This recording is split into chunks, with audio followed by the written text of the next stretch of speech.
medical doctors. I know when I was in education, other teachers.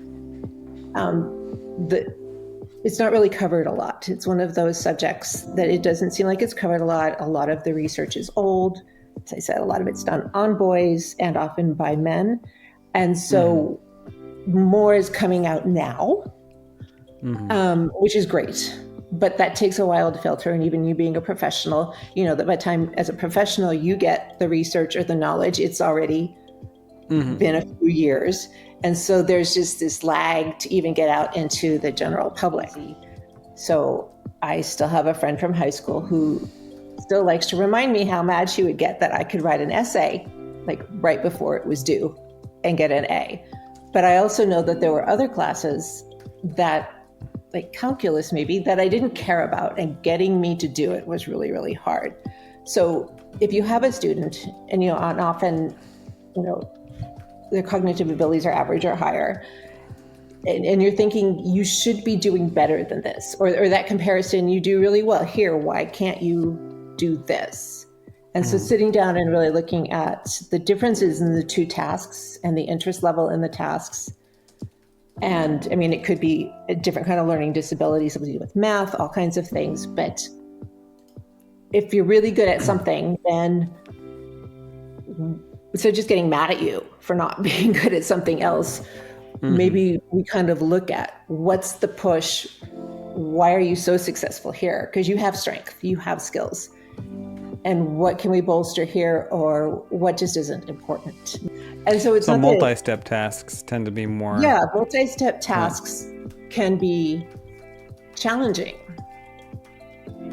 And it can then, especially if you've been maybe repeatedly put down about it or not felt good about it, you can then feel like, why should I even try? I'm stupid. Because then it starts to become internalized as I'm stupid. I'm not very smart, which then how do you start to separate that if it continues from depression?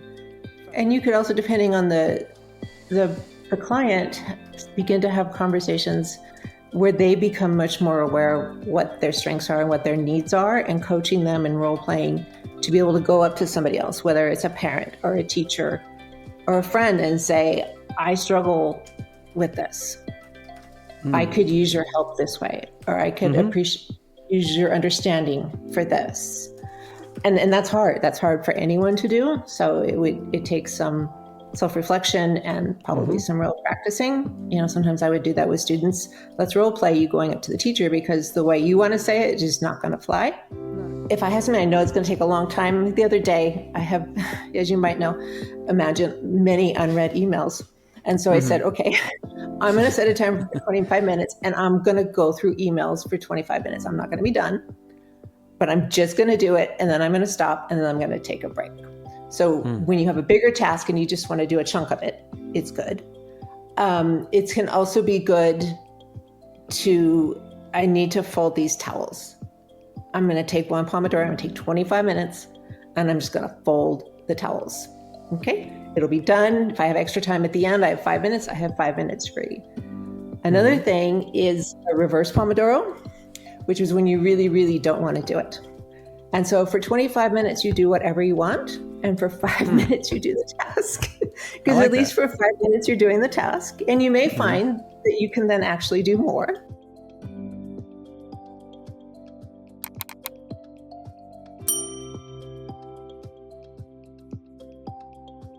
As therapists, we get all kinds of different conditions walk through the door from all different backgrounds of life. And sometimes it's easy to go with whatever our typical protocol is when we're treating other clients and individuals. But today we're talking about ADHD and how we can be ADHD informed as practitioners in the work that we do, so we can serve at our best. And to help us in this endeavor, we have our special guest, Dr. Jennifer Dall, who's a grief-informed neurodivergence specialist and the founder of ADHD Holistically, where she empowers individuals with ADHD to transform daily struggles into opportunities for growth and self-discovery. With over 25 years of experience as an educator and background in ADHD coaching, yoga instruction, and grief education, Dr. Jennifer offers a holistic, deeply personal approach to helping neurodivergent individuals thrive. Diagnosed with ADHD in her late 50s after being diagnosed, thinking she couldn't possibly have it, Dr. Jennifer knows firsthand the challenges of navigating misinformation and masking symptoms, especially for women diagnosed later in life. Now, she specializes in helping women identify what truly works for them, focusing on practical, quick-fix strategies that simplify daily life without relying on medication or a one-size-fits-all approach. Through her courses, workshops, and speaking engagements, Dr. Jennifer equips women and those who support them to reframe their ADHD narratives and unlock their full potential. Her work also extends to therapists, life coaches, and HR professionals, offering comprehensive training to better support neurodivergent clients and employees. When she's not coaching or creating content, she enjoys traveling, spending time with loved ones, and diving into new passions, a testament to her ADHD-driven curiosity and zest for life. So without further ado, let's meet Dr. Jennifer. Dr. Jennifer, welcome to the show. Thank you so much. I'm glad to be here. I'm glad you're here because, everyone who watches this knows by now this is a selfish endeavor. I'm constantly trying to level up my skill set as a therapist, and I certainly don't claim to know everything. So you're doing me a favor by being on here and helping me learn how I can be better ADHD informed as I'm serving clients, be that teenagers or be that adults. I know the approach might be different. So glad to have you on today. I know you have a wealth of experience. Thank you. I'm so happy to be here. Excellent. So on that note, right, since we talk about the art and business of therapy here, our audience and myself are particularly interested in maybe some, coming out the gate, what are some myths about ADHD and how can we level up as therapists when what should be top of mind when a client walks in the room and we suspect or we know they have a history of ADHD? I think if you know, that puts you ahead of the game. You can talk to them. You can get a lot of their information. It's probably harder for you when you don't know or it's not known because it can mask as so many other things. I think when you have the clients, taking the time to really get to know them and understand our knowledge of ADHD has changed and is changing so much. For so many people, even us, when I was in education, we say ADHD and we think of the 8-year-old boy who is bouncing all over the tables and can't control. And we don't see girls or women or older men, adult men, not older men, having it if they aren't exhibiting those behaviors. And a lot of the time it's because they've really learned to mask whether they knew they had ADHD or not, especially girls and women. They learned to be good girls. They learned how to play the game. They learned how to be quiet and do what they needed to do. So they may come to you also presenting that. I come in, you're a new therapist, and I want to present as a good client. I want to present in all these ways, and I kind of know how to play some of the games. So I or the client may be doing things like we're really good often at reading the situation or reading what another person wants. And so we can kind of tell what we're supposed to be saying or what we're supposed to be doing. I think if it's suspected, going in with an open mind, because as you may know, you may not know, a lot of times it's misdiagnosed or co-diagnosed with depression, with anxiety, sometimes with autism or other disabilities, learning disabilities, anything like that. And so it can be really hard to ferret out what is what, but kind of remembering that all of these are part of your client and trying to figure out, I guess I would say, what their needs are in that time. I know I can speak from some personal experience. I've been seeing someone who's quite knowledgeable about grief after my husband's death, but there are many times when we've ended up having conversations. Oliver likes to get his cameo shot back there. I locked my dog up. Could have brought him.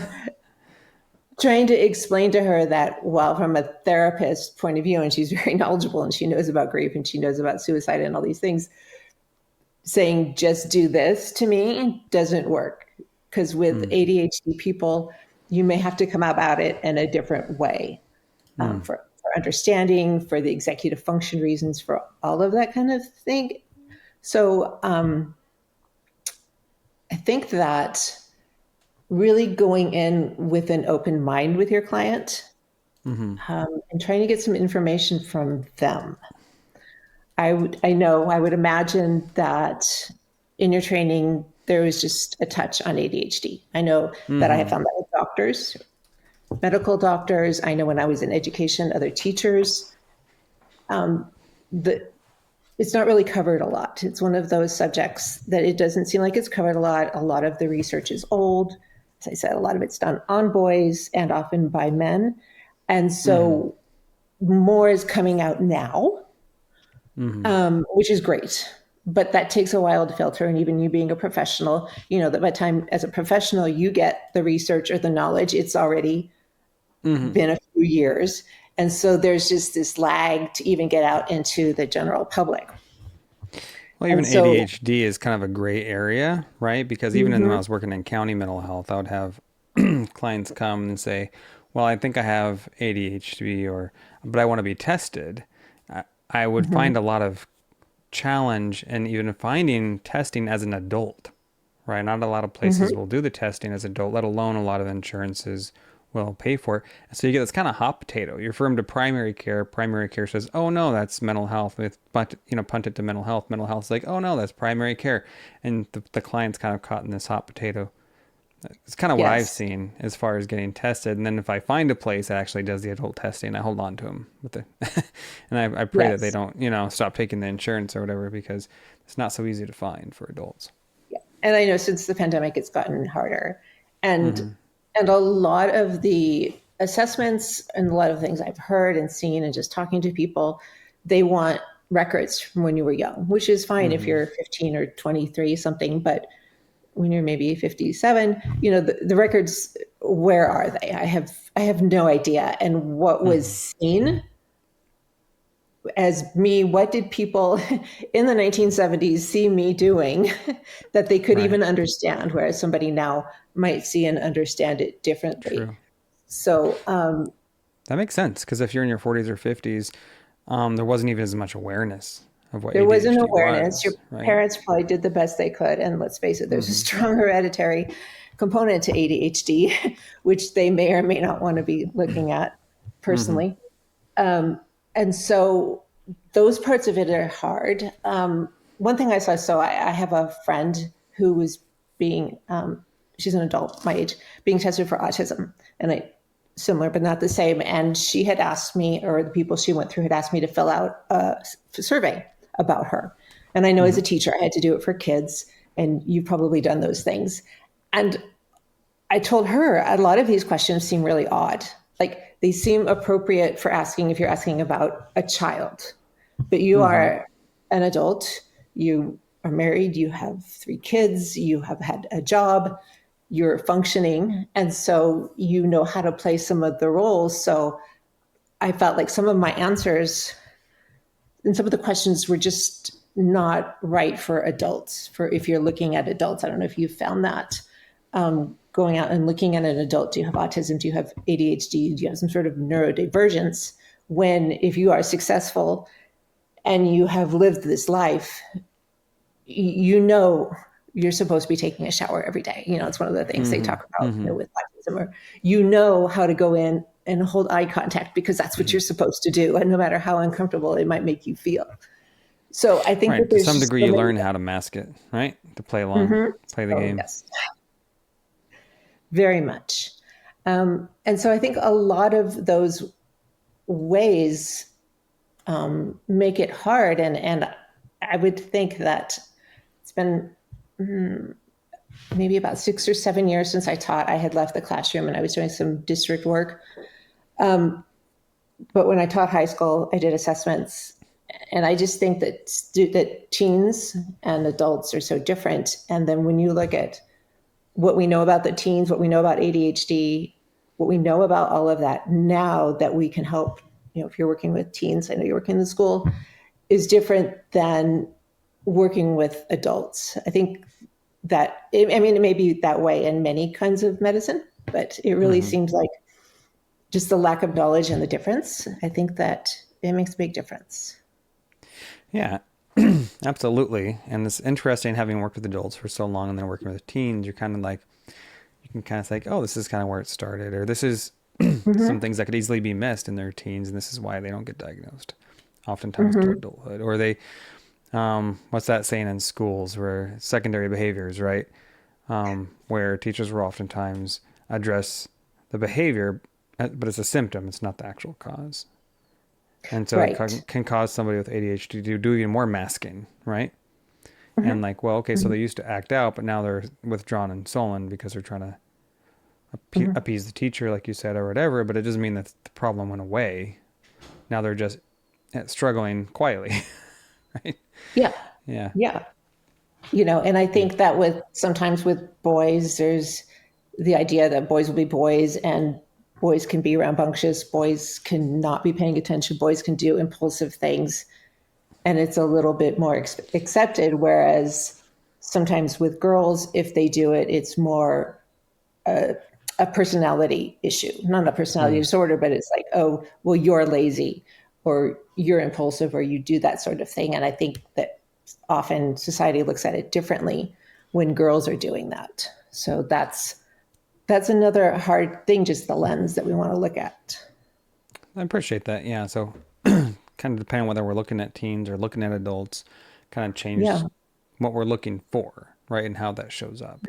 Adults might be more Mm-hmm. savvy, right? They might have found some ways to make up for the executive functioning deficits, right? And Or they may have task been switching. diagnosed as depressed or other things. Or I know that I suspected for a long time, but I would make comments or jokes to people, especially people I knew. Maybe they were school psychologists or they were in education or wherever. And they say, oh, well, no, you have a master's degree. You have a doctor, you've done all these things. You can't possibly, because that's so much of what we think about somebody with ADHD is they can't get Right. stuff done. Because you're We productive, right? can. Oh, you're productive, so you must not have a problem with distraction. Yes, You're accomplished. with distraction or how hard Yeah. it is, how much effort Hmm. it takes. Because Absolutely. that's one thing So, your clients may come in to talk about being tired, really tired, because sometimes it takes so much effort to show up and hmm, mask in a lot that's of great situations. that you touch on that because that's not something I would have, even as a therapist, again, looking at depression, you look at fatigue, but I wouldn't have thought of fatigue as kind of a red flag for ADHD. So maybe we should talk about that for a second. Like, okay, let's start with teenagers.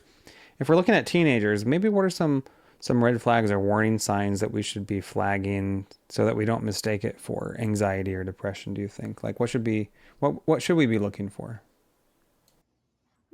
Um, so I think they're going to be more tired because they're trying so hard. They're trying to mask in class. They're trying to hold it together. Um, they may be real hit or miss. So a lot of times the ADHD, there's the hyper focus. So if you're really interested in something, you could do it. You could do it fast. You can do it easy. So I still have a friend from high school who still likes to remind me how mad she would get that I could write an essay like right before it was due and get an A. But I also know that there were other classes that, like calculus maybe, that I didn't care about, and getting me to do it was really, really hard. So if you have a student and and often, you know, their cognitive abilities are average or higher, and you're thinking you should be doing better than this, or that comparison, you do really well here, why can't you do this? And so Mm, sitting down and really looking at the differences in the two tasks and the interest level in the tasks. And I mean, it could be a different kind of learning disability, something to do with math, all kinds of things. But if you're really good at something, then so just getting mad at you for not being good at something else, hmm. maybe we kind of look at what's the push. Why are you so successful here? Because you have strength, you have skills. And what can we bolster here, or what just isn't important? Maybe you just need to get through algebra 2 and you're done with math for high school. Hmm. you know, Right. Gotcha. Those are really good. And I do see that showing up in the therapy room, even the school sites and stuff, that Hmm. you see this. It's not for lack of effort. When you see a student that Hmm. really, really wants to do a good job and is really trying their Hmm. best to do a good job, and I'll see that, and sometimes just chalk it up like, oh, you're an art person, or you're left brain, right brain, right? And I can see, I even catch myself doing that, as opposed to saying, is this that, or is this something else? Is Yeah. something not clicking, right?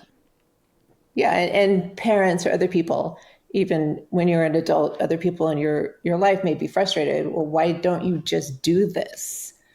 And Mm-hmm. you often can't explain why you don't just do this. It's not hard. I know how to do this. I'm capable of doing this. There's just then becomes this like wall where the lack of motivation, Mm-hmm. getting started, and with things that are complicated, sometimes like if you've done a task analysis where you break down a task, like as a teacher, sometimes if you're teaching something new, you break down all the steps so you can teach them. But Mm-hmm. sometimes, especially as adults, I think, especially if you're good at something, something, you don't realize how many steps there are. So I've heard this analogy with doing the laundry. Why don't you just do the laundry? And Mm-hmm. neurotypical people just do the laundry. But what they don't understand is that you have to plan to do the laundry. You have to sort the laundry. You have to put it in and set it. And then you have to move it to the dryer. And then you have to take it out. And then you have to fold it. And then you have to put it away. And just thinking about that's kind of tiring if you sit down and you really think about the steps of doing the Hmm. laundry. And so it's So not that, multi-step tasks tend to be more, yeah, multi step right? tasks can be challenging. And it can then, especially if you've been maybe repeatedly put down about it or not felt good about it, you can then feel like, why should I even try? I'm Right. stupid. Because then it starts to become internalized as I'm stupid, Mm-hmm. I'm not very Mm-hmm. smart, which then how do you start to separate that if it continues from depression, from anxiety about going to math class or the laundromat, Mm-hmm. you know, Right. So then this would show up for getting those both all adults out and is hard. teens. Right. Yeah. So you would see this maybe for both age groups, this kind of challenge. Yeah, I think so. I think maybe when they're younger, they have outside people being hard on them, parents, teachers, coaches. Why aren't you doing this? Why can't you do this? And when you're an adult, you may have been hearing this, and you may have a partner or a spouse or a boss who's saying it to you. Hmm. You Gotcha. know, you're so smart. Why didn't you do this? I gave you Mm-hmm. the direction. I told you I wanted this project on Friday. I found too, when I suspect a client struggling with ADHD, or I hear they've had a prior diagnosis, it seems like starting tasks. I know you touched on low motivation, but sometimes something I hear a lot with clients is just getting like the way they may not say it that way, but that's really what they're saying is just getting started, especially with teens and like homework, right? Something Mhm. about getting into the zone, the headspace to do deep work seems. And motivation can kind of show up that way. Is it really low motivation, or is it just kind of a fear of failure or Hmm. perceived failure Mm-hmm. or, possibility of failure? But yes, getting started can be hard. And so there's tricks and there's all kinds of things, and some things work for some people. And, one thing I say is just keep trying. And with ADHD, something may work and then it may not work. And then you try something else or you come back to it later. Yeah, so of course my mind goes here, but I'm wondering, okay, so these are some known challenges, better known now that we've kind of highlighted them. Thank you for that. So these are known challenges. What can I do as a therapist to help problem solve, to help, from a strength-based perspective, if a client is struggling with thoughts of shame, self-doubt, a lot of stinking thinking, automatic negative thoughts, I can never seem to get things done. Why can't I just get up and do the dishes, for crying out loud? Like, I've been sitting on this couch and I just can't seem to get myself up. It's a simple thing. Or the laundry or whatever it is. Or if you're a student, if you're having trouble like diving into your homework, you're 20 assignments deep. Really, they're not Mhm. that hard if I just do them. Right. If they're struggling with that, how as therapists can we help empower them? Like, what advice, what practical or helpful advice can we really give? I think if you can do it with them, look at those thoughts. Like, you're saying this about yourself. Can we look at it? You're not. Do you really think you're stupid because you can't do the dishes? Is there another way of looking at that? There's different ways to kind of bring yourself to do it. It's possible, especially if there's a student living in the house, maybe they can have a conversation with their parents about realignment of chores. Maybe dishes is that thing they just don't want to do, but they could swap out with somebody else. Maybe an understanding that even mom and dad or whoever they're living with, adults, have probably divided things up. So maybe there's a different way of dividing things up. What do you either like to do or not hate so much to do? What would you willing to do if somebody else is willing to do the dishes? What are you willing to do? Because we all have to do something. I love that. I love that. Absolutely. And I find myself talking to a lot of, especially when I'm working with teenagers, now that I'm at a high school and all, I find myself helping them kind of work on the dialogue with their parents or getting, exploring the patterns of conflict around the negative feedback they feel from their parents, and leads to things like shame and conflict around chores, especially as they're already feeling overwhelmed maybe with all of their homework, and how we can get ahead of those things. So I'll have them like, how can you show that you're being proactive? This is what your parent is going to come at you with. How can we be proactive about showing them that you've thought through how you're going to attack your homework, how you're going to prioritize, how you're going to structure your chores around your homework? And if you show them a plan or even tape it on the fridge, it becomes an easy reference point, right? To then show to them, hey, or start a conversation. So I have these responsibilities and I have these responsibilities. Something's going to have to give, or, these have deadlines. What is it reasonable for me to do the dishes on after I do my homework? Or maybe I clean the kitchen on Saturdays instead of Tuesdays, right? Like you were saying, kind of like a reassignment of tasks, or even sounds like having a constructive conversation about how we address them, right? Or what the plan is to show that we're being proactive. And you could also, depending on the client, begin to have conversations where they become much more aware of what their strengths are and what their needs are, and coaching them and role playing to be able to go up to somebody else, whether it's a parent or a teacher or a friend, and say, I struggle with this. I could use your help this way, or I could use your understanding for this. And that's hard. That's hard for anyone to do. So it takes some self-reflection and probably some real practicing. Sometimes I would do that with students. Let's role play you going up to the teacher, because the way you want to say it is not going to fly, not appropriate. So let's work through that. Because these are life skills. Because Right. Whether you're talking about a teenager or you're talking about a 40-year-old, that the rest of your life, all your relationships will be better if you have this self-knowledge, and if you can play with different strategies and see what works for you in the time.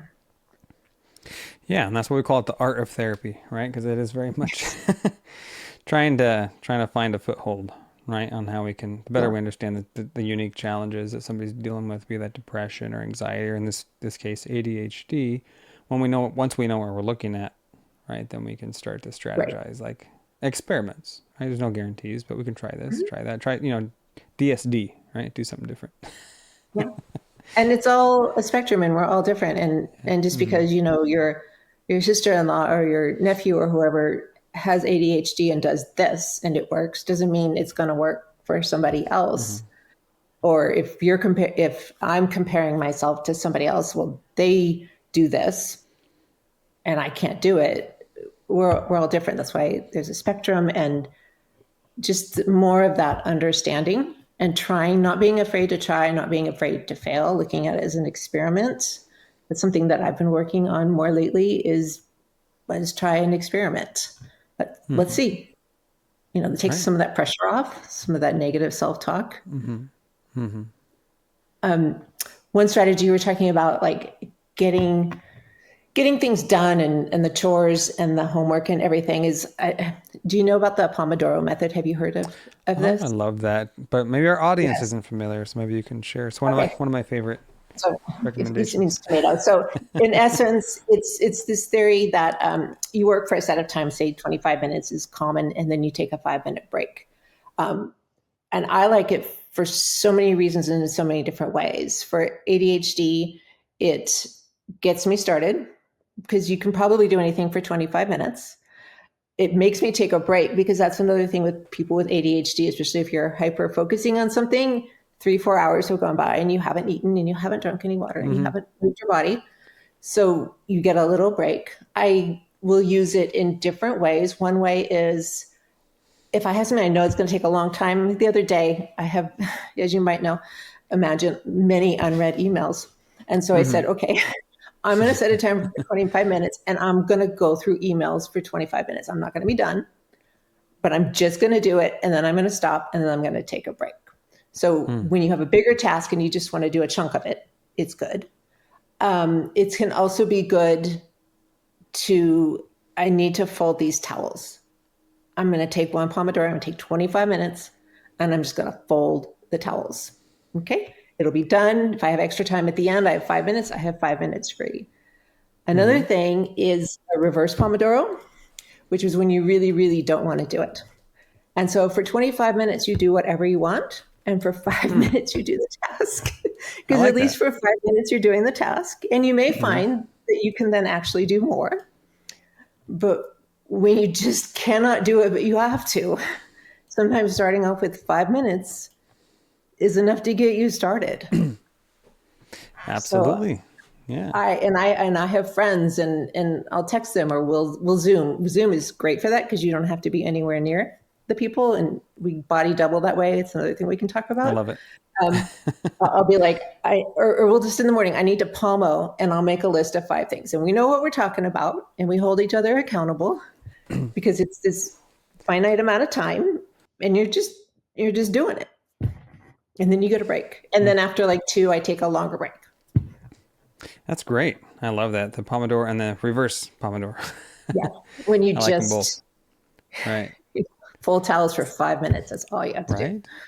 I'd say because starting is usually the hardest part, right? It's because starting is usually the hardest part. It's like saying, if you say to yourself, I need to go, I need, like, we need to be careful of shitting on ourselves, right? Or needing, but we all do it. Right? I say, oh, I have to take that hour walk. I committed to take an hour walk every day. And then we get down on ourselves for not doing it. But then if we can commit to a 5-minute walk, we break, escape velocity, right? We get out there and then now we have momentum.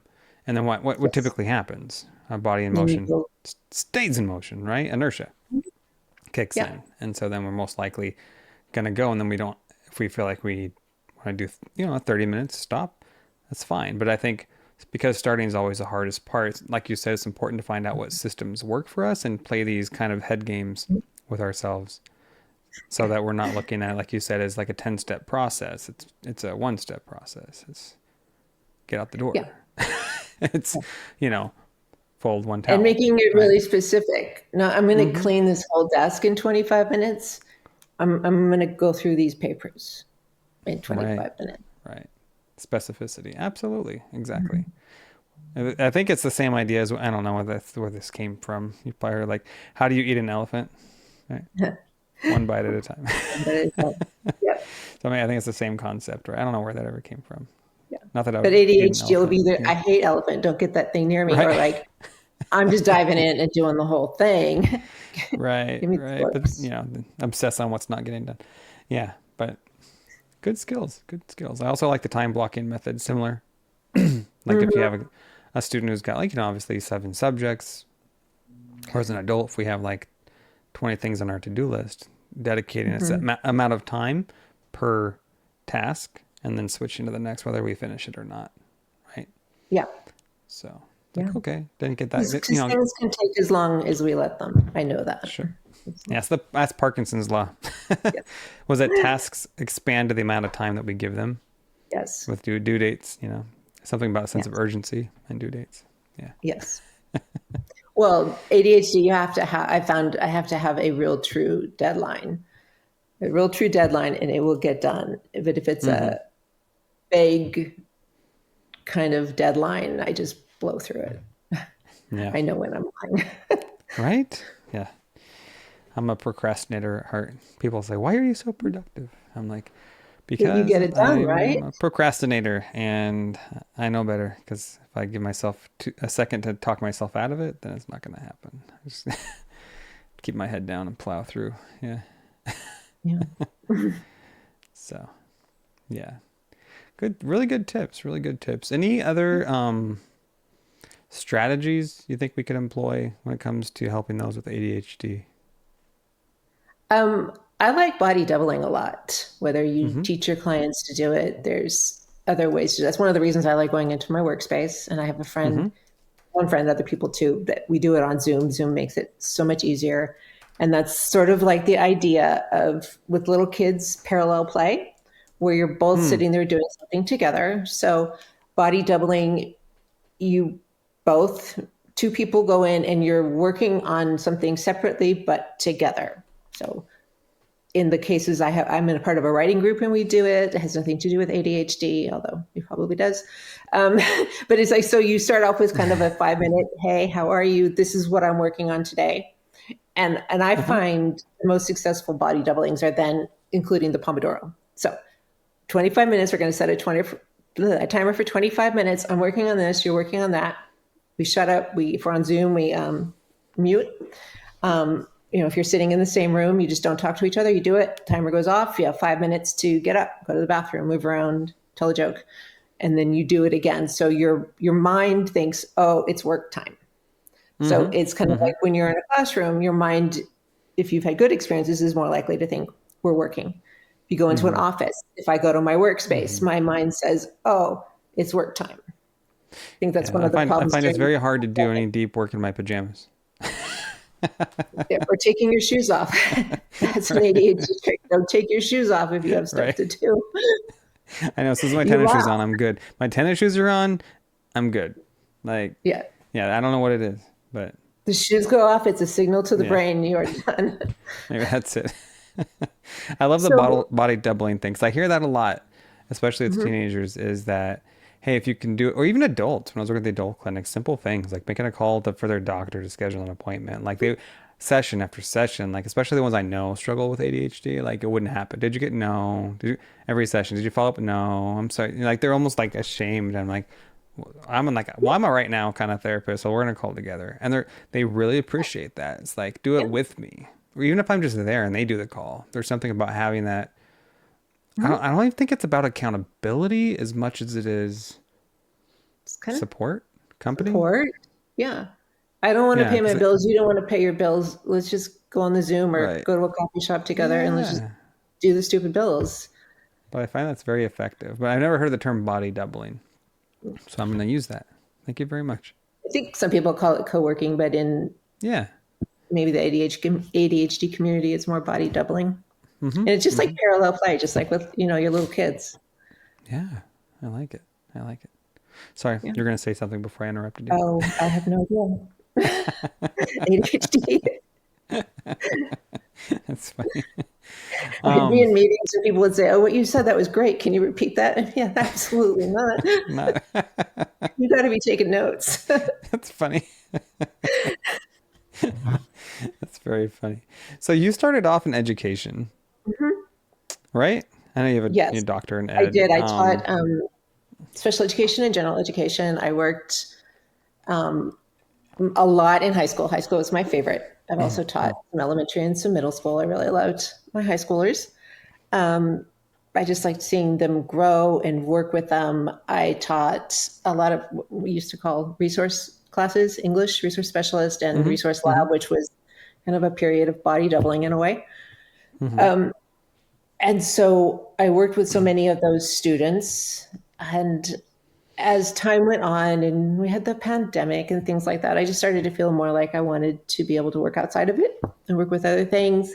And as I have found out more and more about women and what we're going through, I wanted to work with them. I still work with students some, you know, but yeah, working in the classroom, seeing it, and at the time, and still, most of my students were boys. I would have girls every once in a while, but most of my students were boys. And I took me a while to figure out why I understood them so well. Hmm. Hmm. I'm wondering, since you bring up gender, I'm wondering, do you find that ADHD shows up differently for boys than girls, men, women? That's always a good question. I think in certain ways, yes, but I also think that sometimes maybe we're looking at it the wrong way. You have Hmm. the inattentive, you have the hyperactive, impulsive, and you have the combined.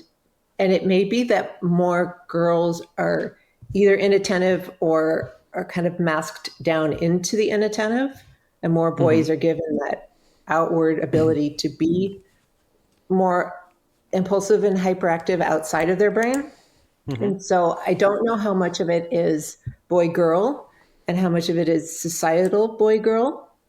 I know that it's not correct to really say that inattentive are not hyperactive because often it's inside their brains that they're thinking a million miles an hour and all the thoughts, and that's why they seem inattentive because they're thinking all these other things, especially if what's in front of them isn't challenging or interesting.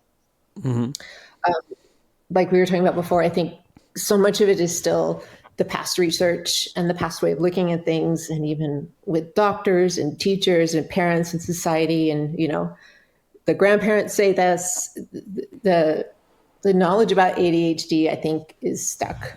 The general knowledge is stuck in the past, and Mm-hmm. I think people have some very specific ideas about it that aren't always correct. Yeah, I gotcha. So how would you describe, let's say, I'm sure you've done this plenty of times, but let's say you're trying to explain to a parent, okay, your kid's being tested for ADHD. What does that, parent says, what does that mean? What is ADHD? Like, how can we explain it to either clients or loved ones when we're trying to assess for something like this? Well, that's hard because it's different for everybody. Mm-hmm. It's about attention, but it's not necessarily about a lack of attention. It's about where the attention's going. So in Hmm. class or in a conversation with my partner, it may not be going where they want it to go. I have attention. Mm-hmm. I can pay attention.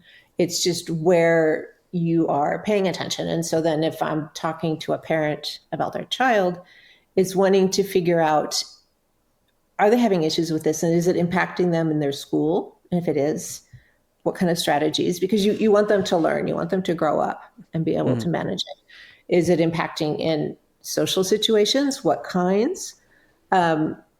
Sometimes students with ADHD, even adults, do really well in very structured sports where like you have to be paying attention to that game, Mm-hmm. or like I liked running and swimming because I also didn't have to pay it. I mean, you have to pay attention. You have to not drown Right. or fall, but you don't have to get a ball coming at me.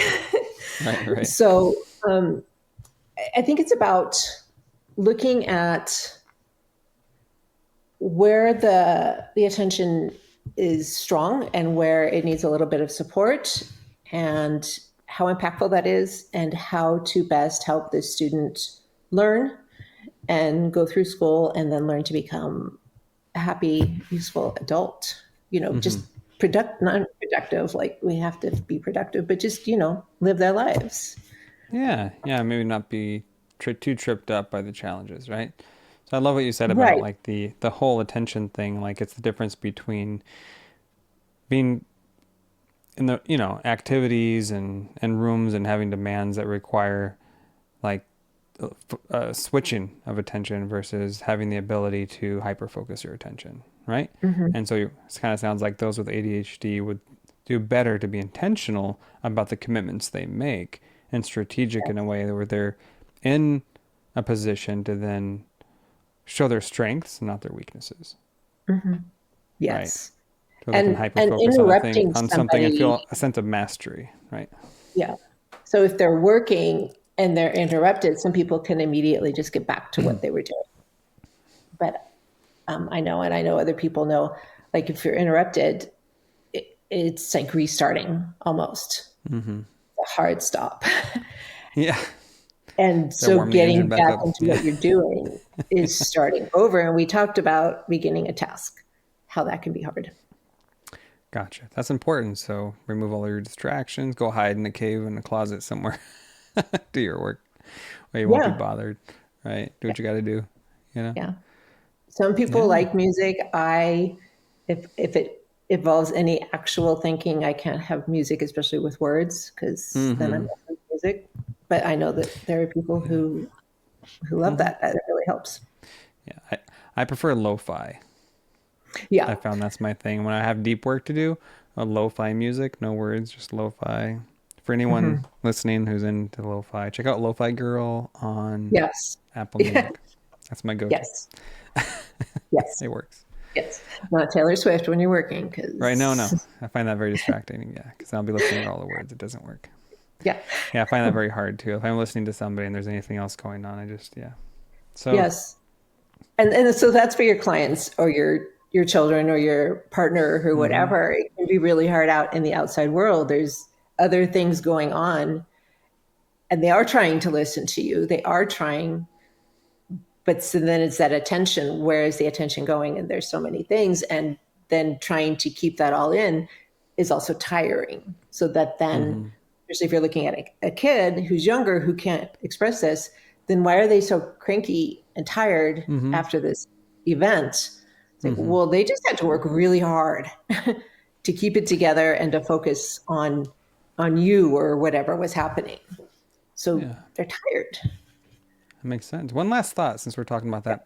that. When it comes to prioritizing, right? Because just like when I talk to clients about depression, right? I'm like, well, you never know how much gas you're going to have in your tank when you wake up. Right. So it's important to have, you know, tomorrow starts tonight, right? Have a plan for the day, but then have it flexible. So if you can't do the bigger things, you know, you can knock off the littler things.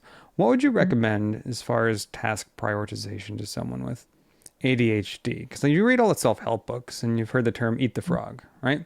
It's like that means like do the hardest thing first. But does that apply to ADHD, or is there a specific kind of protocol you recommend when it comes to tackling responsibilities for the day? I mean, it can, but like if I don't want to eat the frog, then I'm not going to get anything done, you know? Right. So I think it depends what the frog is, but I think working with them to really come to an understanding of what their frogs really are and what the reward or the easy side of the frog is. You know, Mm-hmm. you can do three things tomorrow. You know, like if you're honest, you can get three things done.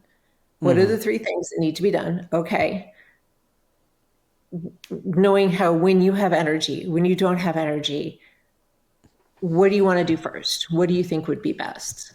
You know, I've learned if I don't get up and get started doing like mental things, they're not happening. If I sit on the couch, that's the Mm-hmm. end of it. And later in the day, I can say, I told my friend, I have to stop saying I'm going to do it later because later comes and it's not happening. So I call it turning into a pumpkin kind of early afternoon. I have learned That's one that, o'clock for me. That's when I crash. yeah, it is. Thank you for that. Absolutely. But I think we also, we have so much to do and we put so much and it's all productive, productive, productive. So Mm-hmm. our society, the people around us, you have to be busy. You have to do all these things. And so again, back to society, finding a way to pull back from that a little bit. Like, what three things do you really have to do tomorrow? Mm-hmm. Mm-hmm. Because you can have a list of 20, which speaking from experience, and they're not going to get done. And what happens? Nothing, Yeah. right? They And that, didn't get done anyway. exactly. It reminds me, the importance of how your relationship with your to-do list, right? You suggested a Yes. to-do list to some people and it becomes kind of a point of contention because then they're like, oh, then I shame myself because I didn't get anything done Mhm. on my to-do list. And as opposed to a to-do list being a running idea, a running list of things that are important to you, whether those are Mhm. have tos, want tos, get tos, right? Fun things too. And then you Mhm. can shift them just to kind of plan your next day as opposed to the expectation that I'm going to check every box. Right. Yes. I've seen things where ADHDers and maybe other people are really good at making lists. You know, making the Mm-hmm. list is a skill in itself. Doing the list is another thing. Oh, amen to that for sure. Yes. Can't tell you how many different Calendars. task apps I've gone through, my Yes. evolution to figure out what Yeah. works. Even But they're then, like, experiments. So yes, look experiments, at an exactly. experiment and you try. Yep, yep. Find out what works for you. I've graduated to Google Tasks because I Okay. didn't realize until recently that Gmail, going back to your thing about email, like it's a thorn in my side.